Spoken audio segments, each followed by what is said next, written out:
Hello students. आज इस video में हम संतृप्त एवं असंतृप्त कार्बन यौगिकों के बारे में कुछ विस्तार में पढ़ेंगे। पिछली वीडियो में मैंने आपको बताया था कि संतृप्त कार्बन यौगिक कौन से होते हैं और असंतृप्त कार्बन यौगिक होते हैं, तो उसको मैं थोड़ा सा रिवाइज करवा देती हूँ आपको। ऐसे कार्बन के यौगिक जिनमें कार्बन और कार्बन के बीच सभी आबंध एकल आबंध होते हैं। कार्बन कितनी भी लंबी श्रृंखला बना ले या कैसी भी वो शाखा वाली श्रृंखला बना ले या वो वलय भी बना ले, अगर उसके सभी कार्बन के साथ जो आबंध हैं वो एकल एकल आबंध हैं, एक एक आबंध उसने बनाए हैं, तो कार्बन के ऐसे यौगिकों को संतृप्त कार्बन यौगिक कहा जाता है। लेकिन अगर कार्बन ने जो भी श्रृंखला बनाई है दूसरे कार्बन परमाणुओं के साथ मिलकर, उनमें से कोई भी एक आबंध, एक से ज़्यादा भी हो सकता है, कोई भी एक आबंध द्विआबंध है या कोई भी एक आबंध त्रिआबंध है, तो कार्बन के ऐसे यौगिकों को असंतृप्त कार्बन यौगिक कहा जाता है। तो हमने संतृप्त कार्बन यौगिक के दो उदाहरण किए हैं, एक मीथेन और एक मीथेन किया है हमने। एक ही उदाहरण हमने संतृप्त कार्बन यौगिक का किया है, मीथेन CH4। ये मीथेन है जो मैंने आपको बताया था कि जो बायोगैस होती है, बायोगैस और CNG, इन दोनों में जो मेन पार्ट होता है, ये दोनों गैस का मुख्य जो हिस्सा है वो मीथेन के कारण होता है। मतलब इन दोनों गैस में सबसे ज़्यादा परसेंटेज मीथेन की होती है। ठीक है, तो मीथेन का हमने इलेक्ट्रॉन बिंदु संरचना भी की थी, उसकी संरचना भी देखी थी हमने कैसी होती है। अब हम एक और संतृप्त हाइड्रोकार्बन की संरचना करेंगे जो है एथेन। ये देखिए एथेन, जिसका सूत्र है C2H6। ठीक है, तो आपको अब ये देखना है कि हम कैसे इनकी संरचना बनाते हैं। तो मैं आपको अभी इलेक्ट्रॉन बिंदु संरचना भी बताऊंगी और उसकी सिंपल संरचना भी बताऊंगी, जिसमें सिर्फ आबंध दिखाएंगे हम। तो पहले हम आबंध वाली संरचना बनाएंगे, उसके बाद दूसरी बनाएंगे। तो इसके लिए हमें क्या करना है, सबसे पहले हमें फॉर्मूला लिखना है, हमें सूत्र लिखना है। एथेन का सूत्र है C2H4। ये है एथेन C2H4। इसमें दो कार्बन है, तो सबसे पहले हमें दोनों कार्बन को एक आबंध के द्वारा जोड़ देना है। उसके बाद इसके अंदर 4 हाइड्रोजन और हैं, तो कार्बन कितने हैं, 2। दोनों कार्बन को 4 नहीं है, ये 6 हैं। दोनों कार्बन को 3-3 हाइड्रोजन हम दे देंगे। तो जो हाइड्रोजन है वो सिर्फ एक आबंध बनाता है, किसी भी परमाणु के साथ हाइड्रोजन सिर्फ एक आबंध बनाता है। आप जानते हैं कि हाइड्रोजन जो है उसका परमाणु क्रमांक है 1 और उसके पहले कोश में जिसका कि जो कि K है, उसमें सिर्फ एक ही इलेक्ट्रॉन होता है। और हम जानते हैं पहले कोश में 2 से ज़्यादा इलेक्ट्रॉन नहीं आ सकते हैं। तो यदि इसको अपना पहला कोश पूरा भरना है तो इसको एक और इलेक्ट्रॉन की आवश्यकता होगी। तो इसीलिए हाइड्रोजन किसी भी दूसरे परमाणु के साथ या किसी दूसरे हाइड्रोजन के ही परमाणु के साथ एक ही आबंध बनाएगा, ज़्यादा से ज़्यादा। इससे ज़्यादा आबंध वो नहीं बनाता है, क्योंकि इसको एक ही इलेक्ट्रॉन चाहिए 2 इलेक्ट्रॉन अपने पहले कोश में भरने के लिए। ठीक है, तो इसलिए दोबारा से मैं आपको ये बता रही हूँ, C2H6 ये है एथेन, जो मैंने पहले फॉर्मूला लिख दिया था C2H4 का, ये भी मैं आपको बताऊंगी, इसका अलग नाम है। तो पहले अभी हम ये करेंगे। इसमें हमें ये पता होना चाहिए कि जो जो परमाणु इसमें हैं उन सब की संयोजकता क्या है। हाइड्रोजन की मैंने अभी आपको बताई, कार्बन की तो हम कर ही चुके हैं। कार्बन की संयोजकता है 4। कार्बन के बारे में हम अच्छे से पढ़ रहे हैं और उसमें हम जान चुके हैं कि कार्बन की चतुर संयोजकता होती है, मतलब कि ये 4 आबंध बनाता है दूसरे परमाणुओं के साथ या कार्बन के ही दूसरे परमाणुओं के साथ। और हाइड्रोजन जो है उसकी संयोजकता है 1। तो अब हमें क्या करना है, ये आपको पता होना चाहिए, ये लिखने की ज़रूरत नहीं है। कोई भी संरचना बनाने के लिए अगर आपको कोई भी यौगिक दिया हुआ है, मान लो आपको CO2 दिया हुआ है, आपको इसकी संरचना बनानी है, तो आपको इसमें जो जो परमाणु है, मतलब कि कार्बन और ऑक्सीजन, इन दोनों की संयोजकता का ज्ञान होना बहुत आवश्यक है। तो जैसा मैंने आपको एथेन का बताया, कार्बन और हाइड्रोजन की संयोजकता आपको पता होनी चाहिए, वैसे ही आपको कार्बन डाइऑक्साइड में कार्बन और ऑक्सीजन की संयोजकता पता होनी चाहिए। अगर मैं बात कर रही हूँ NH3 की, यानी कि अमोनिया की, तो इसमें आपको नाइट्रोजन और हाइड्रोजन की संयोजकता का पता होना चाहिए, तभी आप इनकी संरचना बना पाओगे। ओके, तो अब हम देखते हैं कि हम एथेन की संरचना बनाते हैं। उसके लिए हमें जो 2 कार्बन है, दोनों कार्बन को पहले एकल आबंध से जोड़ देना है। हमारे पास इसमें 6 हाइड्रोजन हैं, तो 2 कार्बन है, दोनों कार्बन के पास 3-3 हाइड्रोजन चले जाएंगे। तो आप 3-3 हाइड्रोजन दोनों कार्बन के साथ जोड़ दो एकल एकल आबंध से। तीनों हाइड्रोजन कार्बन के साथ जोड़ने हैं, आपस में नहीं जोड़ने हैं। 6 हो गए हाइड्रोजन। अब आप देखिए, यहाँ पर हमने जो ये लिखा है, कार्बन की 4 संयोजकता होती है, तो क्या कार्बन ने 4 आबंध बनाए हैं? इस कार्बन ने भी 4 आबंध बनाए हैं और इस कार्बन ने भी 4 आबंध बनाए हैं। हाइड्रोजन की संयोजकता है 1, तो हर हाइड्रोजन ने एक एक आबंध बनाया है, तो सबकी संयोजकता पूरी हो गई। इसका मतलब एथेन की ये संरचना बिल्कुल सही है।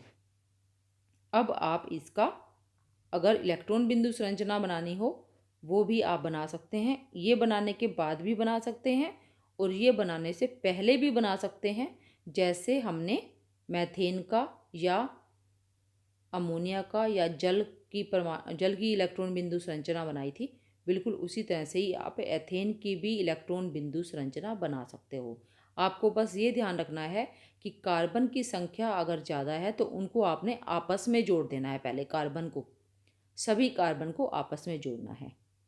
ये है एथेन, ये है हमारा संतृप्त कार्बन यौगिक। आप इसमें देख रहे हो कि दोनों कार्बन के बीच जो आबंध है वो एकल आबंध है। और हमने अभी पढ़ा है कि यदि कार्बन का कोई यौगिक है, जिसमें कार्बन के किसी यौगिक में यदि कार्बन और कार्बन के बीच सभी आबंध एकल आबंध है, तो वह यौगिक संतृप्त कार्बन यौगिक कहलाता है। तो हमने ये संतृप्त कार्बन यौगिक का उदाहरण देख लिया। अब हम एक असंतृप्त कार्बन यौगिक का उदाहरण देखते हैं। ये देखिए, ये इथेन का बनाया हुआ है, ये इथेन की संरचना है और ये इथेन की इलेक्ट्रॉन बिंदु संरचना है। तो यहाँ पर जैसे मैंने आपको एक बार पहले बताया था कि आप कंफ्यूज ना हो, इसलिए आप ऐसा भी कर सकते हो कि कार्बन के इलेक्ट्रॉन को क्रॉस से दिखा दो और हाइड्रोजन के इलेक्ट्रॉन को डॉट से दिखा दो, बिंदु से, ताकि आपको पता रहे कि हाइड्रोजन का कौन सा है और कार्बन का कौन सा है, और आपको उनकी चारों तरफ संयोजकता इलेक्ट्रॉन दिखाने में कोई भी दिक्कत का सामना ना करना पड़े। तो इसी तरह से प्रोपेन की संरचना भी आप बना सकते हैं, जिसका आणविक सूत्र है C3H8। तो आपका बुक में नहीं दिया हुआ है, हम ये बनाकर देखते हैं अभी क्या होता है। हम देखेंगे कि सभी परमाणुओं की संयोजकता उनके बीच बने एक आबंध से ही संतुष्ट हो रही है। कार्बन और कार्बन के बीच अगर हम एक एक आबंध ही बनाएं तो भी सभी परमाणुओं की संयोजकता पूरी हो रही है। यहाँ पर देखो, कार्बन और चाहे कार्बन ने हाइड्रोजन के साथ बनाया, चाहे कार्बन ने कार्बन के साथ बनाया, सभी एकल आबंध हैं, एक ही आबंध है। ऐसे यौगिकों को संतृप्त यौगिक कहते हैं। ज़्यादातर ये जो यौगिक हैं ये अधिक अभिक्रियाशील नहीं होते हैं। अब मैं आपको प्रोपेन की संरचना बनाकर दिखाऊंगी। प्रोपेन का सूत्र है C3H8। तो वही हमें पता होना चाहिए कि कार्बन की संयोजकता कितनी है, 4, और हाइड्रोजन की संयोजकता कितनी है, 1।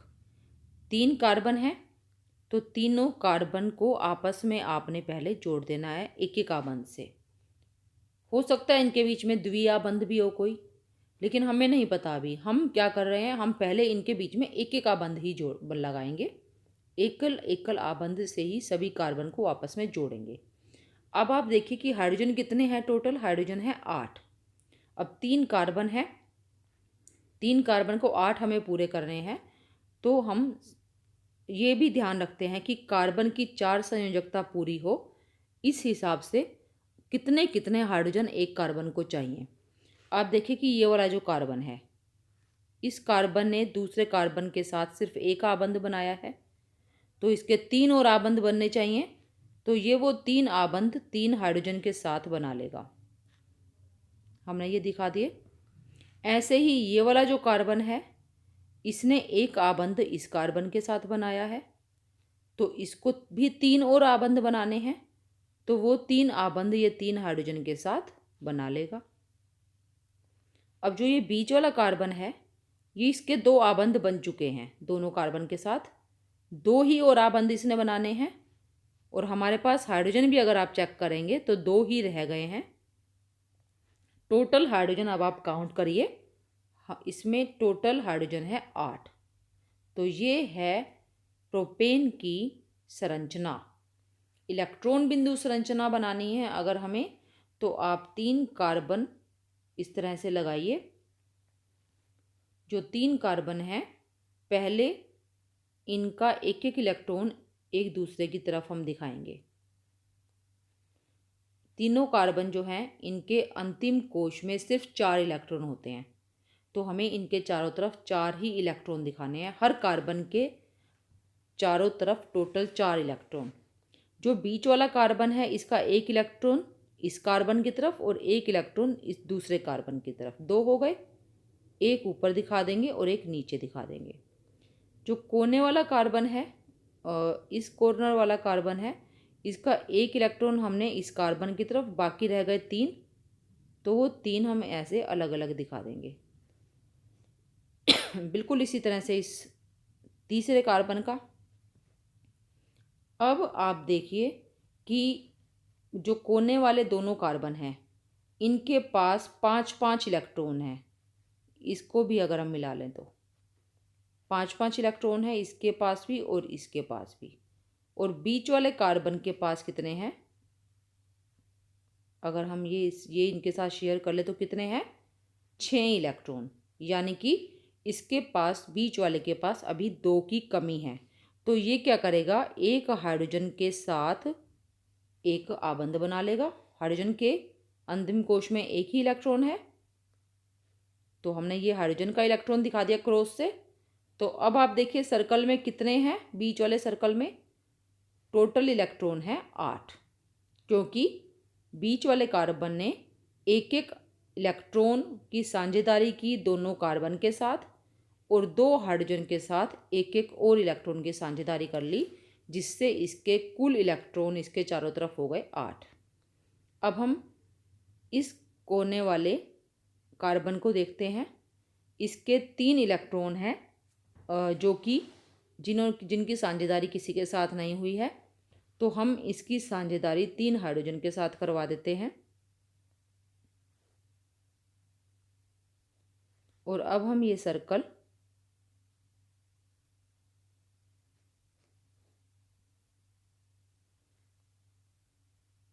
इसका सर्कल ये इस तरह से बना देते हैं। बिल्कुल उसी तरह से ही दूसरे कॉर्नर वाले कार्बन, 3 हाइड्रोजन यहाँ पर। क्योंकि हमारे पास हाइड्रोजन है, इसलिए हम ये हाइड्रोजन दिखा रहे हैं। अगर हमारे पास मान लो हाइड्रोजन ना हो, कम हो हाइड्रोजन, तो हम क्या करेंगे, वो मैं आपको आगे के उदाहरण से समझाऊंगी। अब आप अगर यहाँ पर देखेंगे तो हर हाइड्रोजन के पास 2 इलेक्ट्रॉन है।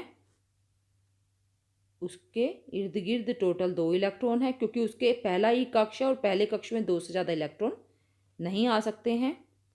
और हर कार्बन के जो चारों तरफ सर्कल है, उसमें टोटल 8 इलेक्ट्रॉन हैं। तो इस तरह से सभी परमाणुओं का जो उत्कृष्ट गैस विन्यास है, निकटतम उत्कृष्ट गैस विन्यास, उसको ये प्राप्त कर लेते हैं। हाइड्रोजन का निकटतम हाइड्रोजन के निकटतम जो उत्कृष्ट गैस है वो है हीलियम, और हीलियम के पास टोटल 2 इलेक्ट्रॉन होते हैं। तो हर हाइड्रोजन के पास यहाँ पर 2-2 इलेक्ट्रॉन हैं। कार्बन की निकटतम उत्कृष्ट गैस है नियोन, और उसके पास कुल इलेक्ट्रॉन 10 होते हैं। तो अगर आप देखें, कार्बन के खुद के इलेक्ट्रॉन होते हैं 6, क्योंकि कार्बन का परमाणु क्रमांक है 6, और 4 इसने दूसरे परमाणुओं के साथ साझेदारी कर ली, तो इसके पास हो गए नियोन की तरह से 10 इलेक्ट्रॉन। तो दोनों ने ही, चाहे वो कार्बन है और हाइड्रोजन है, इलेक्ट्रॉनों की साझेदारी करके अपने निकटतम उत्कृष्ट गैस विन्यास को प्राप्त कर लिया। ठीक है, तो आपको ये समझ आ गया प्रोपेन का। तो इसी तरह से इलेक्ट्रॉन बिंदु संरचना आप इथेन की भी बना सकते हैं, जिसकी मैंने आपको नहीं बनाकर दिखाई है, बट आपकी बुक में वो दी हुई है। ये हमने देखा कि ये भी क्या है, ये भी कैसा यौगिक है, संतृप्त कार्बन यौगिक, क्योंकि इसमें भी सभी आबंध कैसे हैं, एकल आबंध हैं। चाहे वो हाइड्रोजन के साथ हो, चाहे कार्बन के साथ हो, सभी एकल आबंध हैं वो। अब हम देखते हैं असंतृप्त कार्बन यौगिक। उसका हम उदाहरण लेते हैं एथीन। एथीन का सूत्र है C2H4, इसका आणविक सूत्र है C2H4। यहाँ भी हमें याद रखना है, कार्बन की संयोजकता है 4 और हाइड्रोजन की संयोजकता है 1। अब हम क्या करते हैं, दोनों कार्बन को एकल आबंध से जोड़ देते हैं। हाइड्रोजन है इनके पास कुल 4 में से दोनों कार्बन के पास हम 2-2 इलेक्ट्रॉन दे देते हैं। हमने दे दिए। तो हाइड्रोजन जो है उसकी संयोजकता 1 है, तो चारों हाइड्रोजन ने अपना एक एक आबंध बनाकर अपनी संयोजकता को पूरा कर लिया। लेकिन कार्बन की संयोजकता है 4, तो आप देखिए यहाँ पर दोनों कार्बन की अभी 3-3 संयोजकता जो है वो ही पूरी हुई हैं। अभी चौथी संयोजकता इन दोनों की बाकी है। तो अब ये क्या करेंगे, हाइड्रोजन तो इनके पास है ही नहीं, जितने हमारे पास हाइड्रोजन थे वो हमने इनको दे दिए दोनों कार्बन को, और इन्होंने आपस में भी आबंध बना लिया। फिर भी चतुर संयोजकता दोनों कार्बन की पूरी नहीं हुई। तो उसके लिए हम क्या करते हैं, उसके लिए दोनों कार्बन के बीच एक और आबंध हम बना देते हैं। हाइड्रोजन के साथ हम एक और आबंध नहीं बना सकते, क्योंकि हाइड्रोजन की संयोजकता सिर्फ 1 है, ये किसी के साथ भी सिर्फ एक ही आबंध बनाएगा। लेकिन कार्बन की 4 है, ये 1 भी बना सकता है, 2 भी बना सकता है, 3 भी बना सकता है, लेकिन 4 आबंध नहीं बना सकता ये किसी के साथ। ये आपको ध्यान रखना है। आप सोचे कि एक कार्बन दूसरे कार्बन के साथ 4 आबंध बना ले, ऐसा नहीं होता है। तो कार्बन दूसरे कार्बन के साथ 2 आबंध बनाएगा, और एक एक आबंध इसने बना लिया एक एक हाइड्रोजन के साथ। तो जो इसका सूत्र था C2H4, वो सूत्र के हिसाब से हमने इसकी संरचना बना ली है। ये तो इसकी सिंपल संरचना है जिसमें हम आबंध दिखा रहे हैं। आबंध से आप समझ गए होंगे, क्योंकि इस संरचना में, इस यौगिक में 2 कार्बन के बीच में एक द्वि आबंध बन चुका है, इसलिए ये एक असंतृप्त कार्बन यौगिक है। अब हम इसकी इलेक्ट्रॉन बिंदु संरचना बनाएंगे। 2 कार्बन हैं, आप इसको देखकर बनाएं या बाद में पहले बना लें, आपकी मर्जी है। तो मैं आपको, आप ये सोचिए कि हमें नहीं पता कि इनके बीच में द्विआबंध है, हम पहले से शुरू से ही बना रहे हैं। वैसे आप अगर यहाँ से स्टार्ट करोगे तो आपके लिए आसानी हो जाएगी। तो एक कार्बन के अंतिम कोश में 4 इलेक्ट्रॉन, वो 4 इलेक्ट्रॉन हमें दिखाने हैं। यहाँ से आप देख लीजिए, टोटल 4 हाइड्रोजन है, तो दोनों कार्बन को 2-2 हाइड्रोजन मिलेंगे। इस कार्बन ने 2 अपने इलेक्ट्रॉन जो हैं उनका इस्तेमाल कर लिया 2 हाइड्रोजन परमाणुओं के साथ एकल आबंध बनाने में। ऐसे ही दूसरे हाइड्रोजन ने भी अपने 2 इलेक्ट्रॉनों का इस्तेमाल कर लिया 2 हाइड्रोजन के साथ आबंध बनाने में।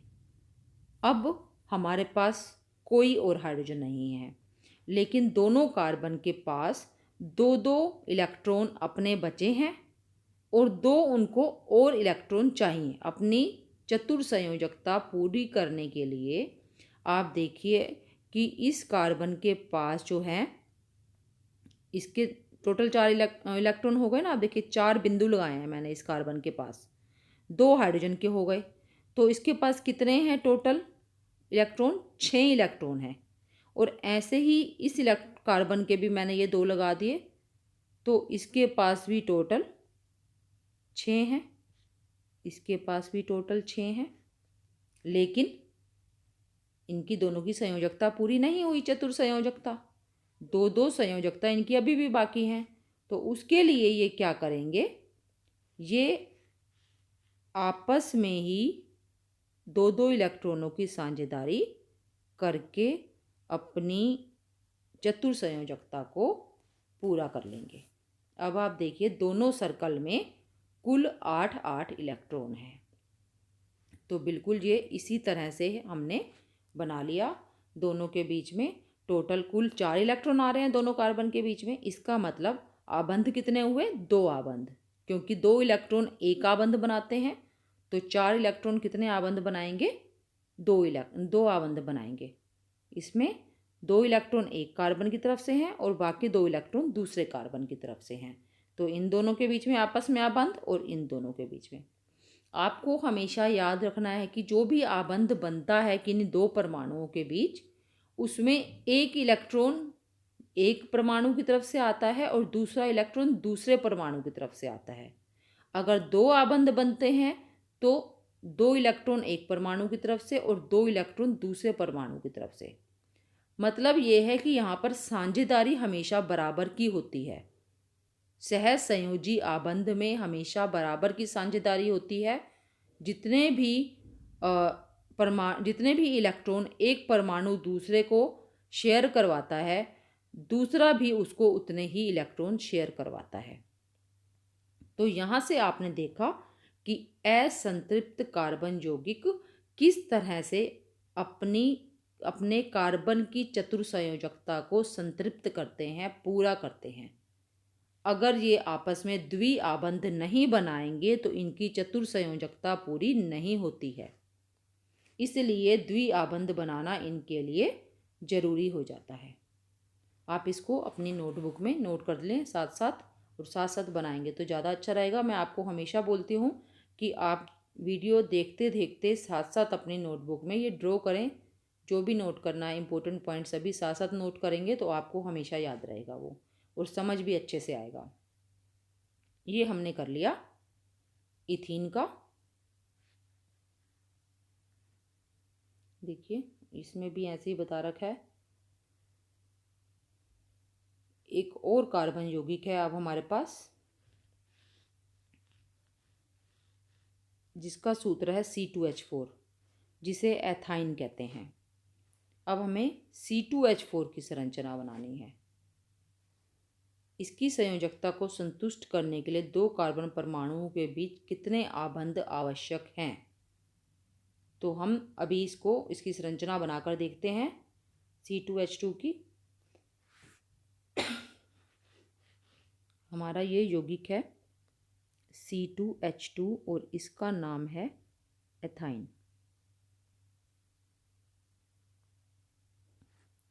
कार्बन की संयोजकता 4 और हाइड्रोजन की संयोजकता 1।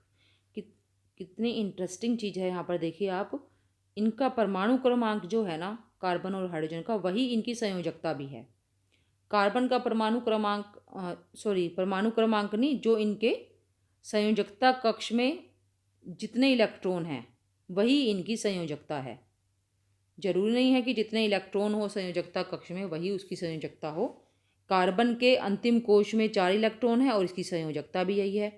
हाइड्रोजन के अंतिम कोश में 1 इलेक्ट्रॉन है और इसकी संयोजकता भी यही है। कार्बन का परमाणु क्रमांक है 6 और हाइड्रोजन का परमाणु क्रमांक है 1।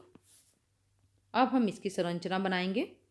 बिल्कुल हमें वैसे ही करना है कि दोनों कार्बन के बीच हमें एकल आबंध लगा देना है। 2 ही हाइड्रोजन है टोटल, तो एक हाइड्रोजन एक कार्बन के साथ और दूसरा हाइड्रोजन दूसरे कार्बन के साथ। लेकिन दोनों कार्बन की सिर्फ दो दो संयोजकता ही अभी यहाँ से पूरी हुई हैं और बाकी दो संयोजकता इसकी अभी रह गई हैं।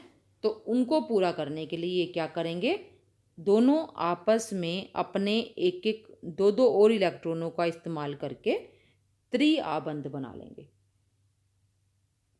ऐसा करने से दोनों कार्बन की चतुर्संयोजकता पूरी हो गई। 3 इलेक्ट्रॉन इस कार्बन के साथ और एक इसके साथ, इसने भी 3 इलेक्ट्रॉन दूसरे के साथ और एक हाइड्रोजन के साथ। इस तरह से दोनों कार्बन की चतुर्संयोजकता पूरी हो गई है और दोनों हाइड्रोजन की एकल संयोजकता जो है वो भी उसने प्राप्त कर ली है। इलेक्ट्रॉन बिंदु संरचना बनाएंगे।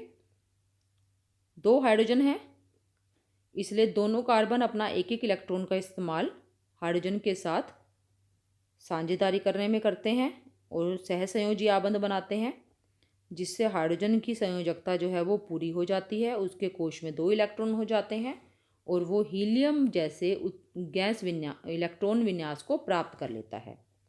अब रह गए कार्बन।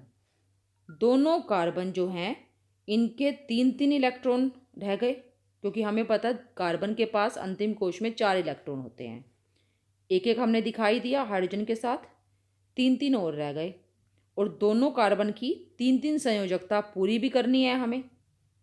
इसके 3 इलेक्ट्रॉन हैं ये और ये इसके 3 इलेक्ट्रॉन हैं और इनको संयोजकता अभी इनकी सिर्फ एक ही पूरी हुई है, एक हाइड्रोजन के साथ, 3 अभी भी बाकी हैं।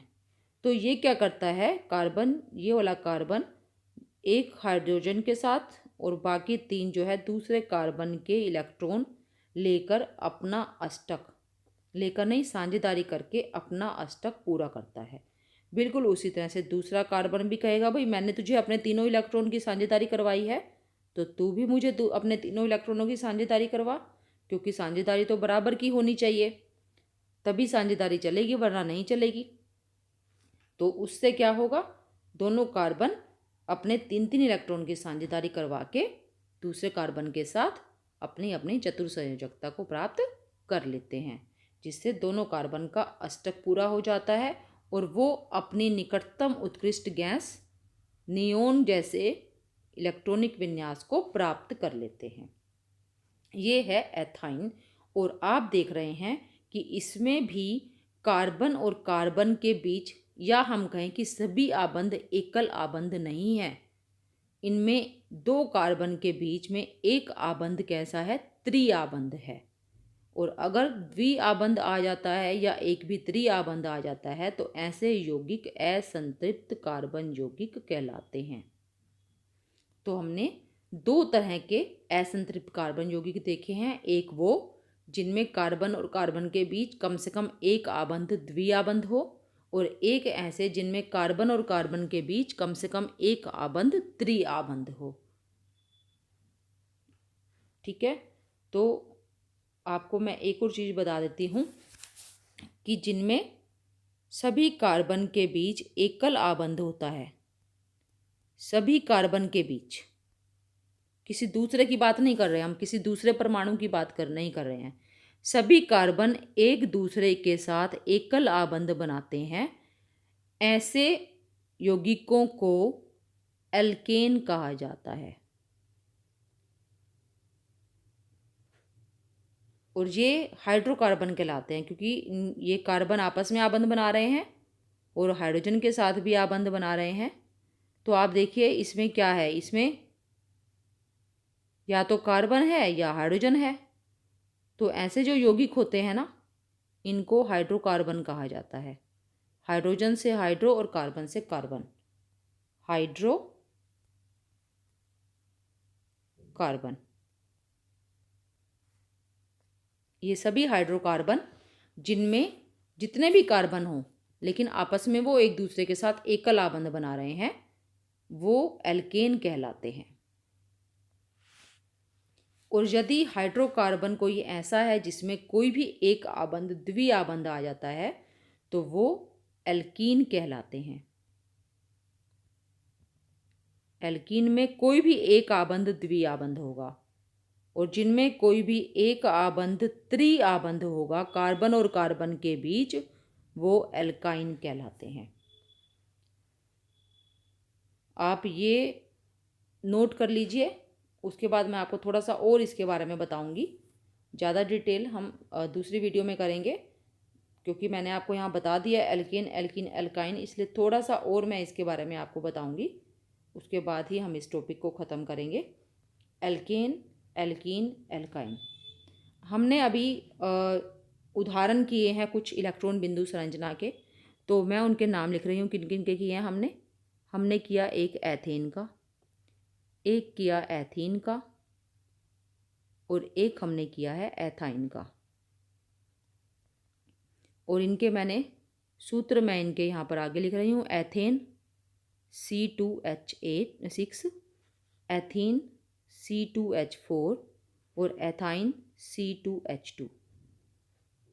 और मैंने बताया था कि इसमें कार्बन और कार्बन के बीच एक कला बंध है, और यहाँ कार्बन और कार्बन के बीच एक द्विआबंध है, यहाँ कार्बन और कार्बन के बीच त्रिआबंध है। और मैंने अभी आपको बताया कि ऐसे हाइड्रोकार्बन जिनमें सभी कार्बन परमाणु एक दूसरे के साथ एकल आबंध बनाते हैं उन्हें एल्केन कहते हैं। और ऐसे हाइड्रोकार्बन जिनमें कम से कम 2 कार्बन परमाणु आपस में द्विआबंध बना रहे हों, कम से कम 2, मतलब कि कम से कम एक द्विआबंध होना चाहिए 2 कार्बन के बीच में, ज़्यादा भी हो सकते हैं, उन्हें एल्कीन कहते हैं। और जिनमें कम से कम एक आबंध त्रिआबंध हो, 2 कार्बन के बीच में, किसी दूसरे के साथ नहीं, 2 कार्बन के बीच में अगर कोई एक त्रिआबंध हो तो उन्हें एल्काइन कहते हैं। अब आप, ये मैंने सभी हाइड्रोकार्बन के लिए नाम दिया है, ऐसे सभी हाइड्रोकार्बन जिनमें कार्बन और कार्बन के बीच में एकल आबंध हो, सभी कार्बन कितने भी हों चाहे, ठीक है, लेकिन अगर सिर्फ 2 कार्बन है तो वो एल्केन एथेन कहलाता है। ऐसे सभी हाइड्रोकार्बन जिनमें कार्बन और कार्बन के बीच कम से कम एक आबंध द्विआबंध हो वो एल्कीन कहलाते हैं। लेकिन यदि उसमें सिर्फ 2 कार्बन है, उस हाइड्रोकार्बन में 2 कार्बन भी हो सकते हैं, 3 भी हो सकते हैं, 4 भी हो सकते हैं, 5 भी हो सकते हैं, कार्बन के परमाणुओं की संख्या के आधार पर उनको अलग अलग नाम दिया जाता है। यदि उसमें कार्बन के परमाणुओं की संख्या 2 है तो उसका नाम है एथीन। बिल्कुल इसी तरह से एल्काइन जो हैं उनमें कार्बन और कार्बन के बीच कम से कम एक त्रिआबंध होता है। उनमें, उन यौगिकों में कार्बन की संख्या कितने भी हो सकती है, 2, 3, 4, एक नहीं होगी कभी भी। ना तो एक कार्बन वाला एल्कीन होता है, ना ही एक कार्बन वाला एल्काइन होता है, क्योंकि द्विआबंध 2 कार्बन के बीच में होना चाहिए, तो 2 कार्बन कम से कम होने चाहिए।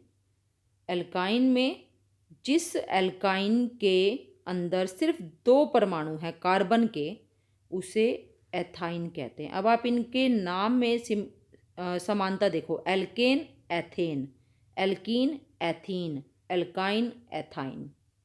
तो एथ जो शब्द है ये 2 कार्बन के लिए आ रहा है, ठीक है। तो आप अभी सिर्फ ये ध्यान रखें कि जो एल्केन है वो तो संतृप्त कार्बन यौगिक है, और जो एल्कीन और एल्काइन है वो असंतृप्त कार्बन यौगिक है। मैं आपको नेक्स्ट वीडियो में इसको दोबारा से और डिटेल में करवाऊंगी। आप इसको तब तक समझ लें, अच्छे से नोट कर लें, क्योंकि आपको फिर वो आगे समझना आसान हो जाएगा। अगर आपको इतना समझ में आ गया तो आगे डिटेल उसकी समझनी बहुत इजी हो जाएगा। इसलिए मैंने आपको थोड़ा सा यहाँ हिंट दिया है, ताकि आप नेक्स्ट वीडियो के लिए प्रिपेयर हो जाएं और उसको जो डिटेल्स मैं समझाऊंगी उसको अच्छे से समझ पाएँ। ओके, आप इसको अच्छे से कर लेना।